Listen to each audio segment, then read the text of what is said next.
सर्वदा अस्माकं सन्निधिं क्रियात्। श्रुतिस्मृतिपुराणानाम् आलयं करुणालयं नमामि भगवत्पादशङ्करं लोकशङ्करम्। इस दुनिया में हमारे भारत देश ज्ञान भूमि है, क्योंकि यहाँ हमें ज्ञान प्राप्त हो रहा है। यहाँ कुछ लोग प्रश्न कर सकते हैं कि आप इस भारत देश को ही ज्ञान भूमि कैसे कह सकते हैं। कई विद्यार्थी लोग यहाँ से विदेश में जाकर विद्याभ्यास कर रहे हैं, तो आप इसी को ही ज्ञान भूमि कैसे कह सकते हैं। उनको धनवान कहते हैं, परंतु जिन जिन के पास धन है उन सबको भी हम धनवान। सिर्फ जिनके पास थोड़ा सा ही धन है या तो थोड़ा सा ही बल है, हर एक व्यक्ति के पास थोड़ा सा धन तो होता ही है या तो थोड़ा सा बल होता ही है, परंतु हर एक व्यक्ति के विषय में इस शब्द का प्रयोग हम नहीं करते हैं। किंतु जिनके पास अधिक बल है या तो अधिक धन है, उन्हीं के विषय में इस शब्द का प्रयोग हम करते हैं। वैसा ही इस भारत देश को हम ज्ञान भूमि कहते हैं। ज्ञान तो विदेश में भी हमें मिल रहा है, लेकिन इसी भूमि को हम ज्ञान भूमि कहते हैं, क्योंकि यहाँ जो ज्ञान मिल रहा है ये विदेश में मिलने वाला ज्ञान से भी उत्कृष्ट है, श्रेष्ठ है। इसीलिए इसको हम ज्ञान भूमि कहते हैं। क्या है इस ज्ञान की श्रेष्ठता? इस ज्ञान की श्रेष्ठता यही है कि इस दुनिया के हर एक व्यक्ति, ये जो ज्ञान है हमारे भारत देश में, हमारे वैदिक वाङ्मय से, वेद पुराण इतिहास इत्यादि ग्रंथों से हमें जो ज्ञान मिल रहा है, इस ज्ञान के एक व्यक्ति के जो दो दुश्मन होते हैं, प्रधान दुश्मन जो होते हैं, उनको हम परास्त कर सकते हैं। कौन है वे दोनों दुष्मन? और एक काम यानी लालच। ये दोनों हर एक व्यक्ति के दुश्मन हैं। हमारे दुश्मन हमें डराता है, वैसा ही ये मृत्यु भी है। इसीलिए इस ज्ञान को एक श्रेष्ठ ज्ञान कहा जाता है। हमारे शास्त्रों में मृत्यु मतलब क्या है, उसका क्या अर्थ है, उसको कैसा जीतना है, उसको जीतकर अमृतत्व को कैसा प्राप्त करना है।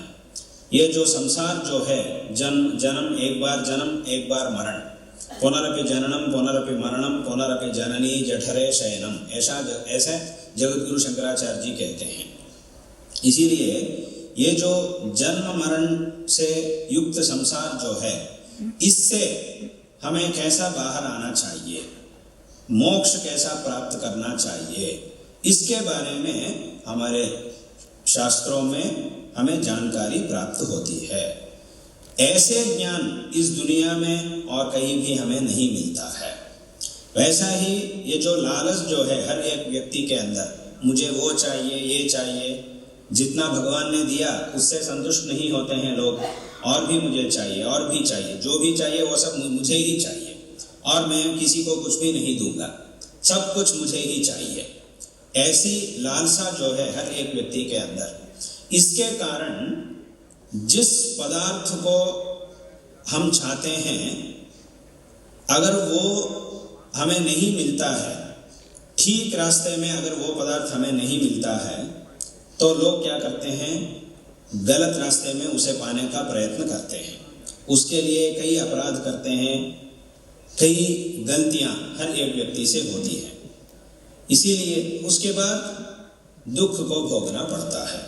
इसीलिए ये जो लालसा जो है, ये हमें दुख देने वाली है।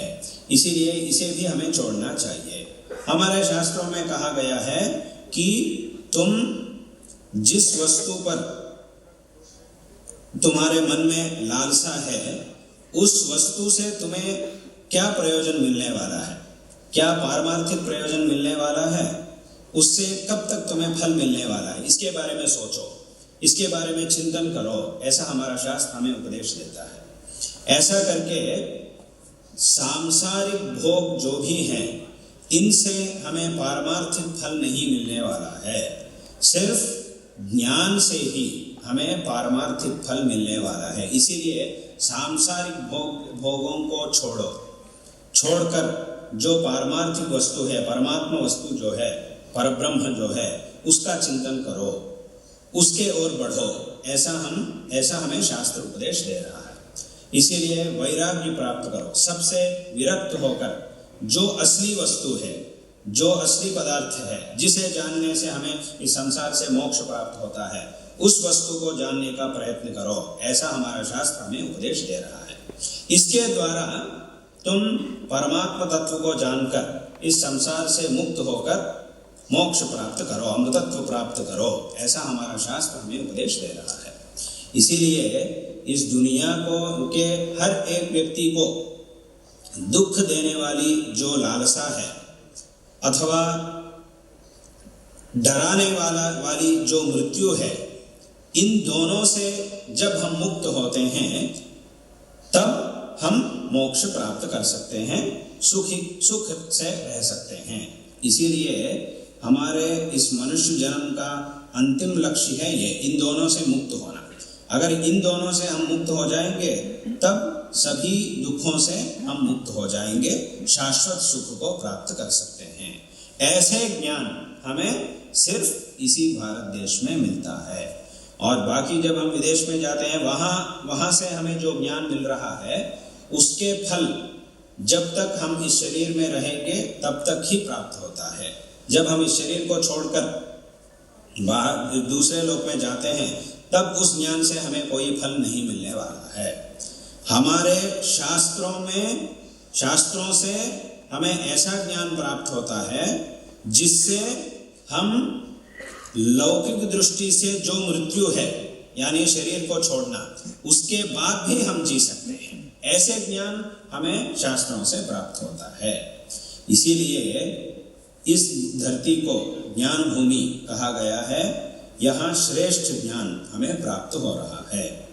इसीलिए हमारा पहला कर्तव्य यह है कि शास्त्रों में इस मृत्यु के बारे में या तो तत्व के बारे में क्या कहा गया है, इसका स्वरूप क्या है, इससे हमें कैसा मुक्त होना है, इन विषयों के बारे में जानना हमें बहुत ही आवश्यक है।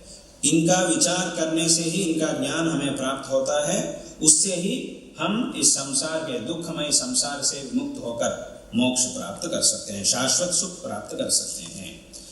इन विषयों के बारे में उपदेश करने के लिए ही भगवान परमेश्वर के अवतार, हमारे सनातन धर्म के उद्धारक जगतगुरु श्री श्री आद्य शंकराचार्य जी का अवतार हुआ था। उन्होंने कई ग्रंथों को रचकर, प्रस्थानत्रय भाष्य, अनेक प्रकरण ग्रंथ और कई स्तोत्रों को रचकर सभी ग्रंथों में हर एक व्यक्ति के श्रेय के लिए मार्गदर्शन किया था।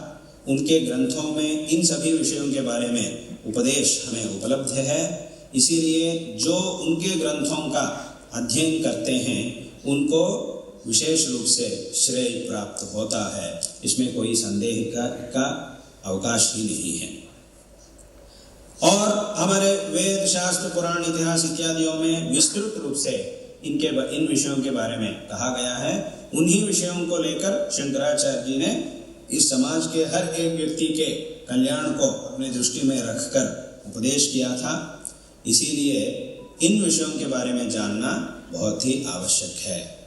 आज से इस संदर्भ में भगवान श्री रामचंद्र जी के अवतार जिस पवित्र स्थल में हुआ है, इस पवित्र मोक्षपुरी अयोध्या में 3 दिन हमारे गुरुदेव दक्षिणामनाय श्रृंगेरी शारदा पीठाधीश्वर जगतगुरु श्री श्री भारती तीर्थ महास्वामी जी की कृपा से उनके महापोषकत्व में संस्थापित होकर विशेष रूप से शांकर तत्व और वेदांत सिद्धांत को प्रचार करती हुई ये जो वेदांत भारती संस्था है और शंकराचार्य वाङ्मय परिषद ये जो है, इन दोनों के द्वारा विशेष रूप से इस अयोध्या क्षेत्र में 3 दिन तक मृत्युंजय नाम से एक वैश्विक सम्मेलन आयोजित किया गया है। ये बहुत ही संतोषजनक बात है और इस सम्मेलन में हमारे भारत देश और विदेशों से भी कई लोग, कई पंडित लोग और विद्यार्थी लोग और कई गण्य व्यक्ति इस संदर्भ में उपस्थित होने वाले हैं और कई विद्वान लोग इस संदर्भ में प्रवचन देने वाले हैं, इन सभी विचारों पर प्रवचन देने वाले हैं। ये बहुत ही संतोषजनक बात है। इसे हम बहुत ही संतुष्ट होकर इस संदर्भ में आशीर्वाद दे रहे हैं कि ये कार्यक्रम सुचारू रूप से संपन्न हो और यहाँ जो भी उपस्थित हैं उन सबको भी श्रेय प्राप्त हो। और इस संदर्भ में हमारे प्रीतिपात्र यड़तरे योगानंदेश्वर सरस्वती मठाधीश्वर श्री शंकर भारती स्वामी जी को हम आशीर्वाद दे रहे हैं और इस सभा में उपस्थित सभी विद्वानों को और सभी आस्तिकों को, सभी विद्यार्थियों को हम आशीर्वाद दे रहे हैं। ऐसा ही वेदांत भारती संस्था के सभी कार्यकर्ताओं को भी हम इस संदर्भ में आशीर्वाद दे रहे हैं।